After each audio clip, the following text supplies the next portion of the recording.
সরকারি সম্পত্তি আমাদেরও চাই। শুধুমাত্র হকাররা কেন পাবে? ওরাও ভারতবর্ষের নাগরিক, আমরাও ভারতবর্ষের নাগরিক।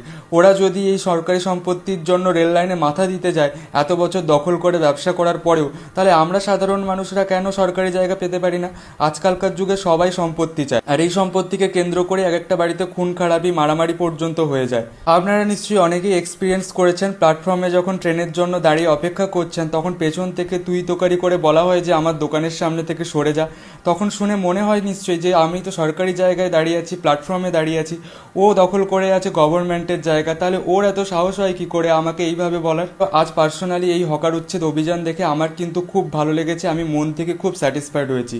ইতিমধ্যেই আমাদের ভারতবর্ষের অনেকগুলি স্টেশনকে অমৃত ভারত প্রকল্পের মধ্যে নিয়ে আসা হয়েছে, তার মধ্যে পশ্চিমবঙ্গে নিয়ে আসা হয়েছে 101টা স্টেশনকে। ভবিষ্যতে রেল কর্তৃপক্ষ চাইবে পুরো পশ্চিমবঙ্গের সমস্ত স্টেশনগুলিকেই এভাবে সুন্দর করে সাজিয়ে পরিষ্কার পরিচ্ছন্ন করতে। এই হকার উচ্ছেদ নিয়ে তো আমি পার্সোনালি খুবই খুশি। সরকারি সম্পত্তি যদি নিতেই হয় তাহলে সবাইকেই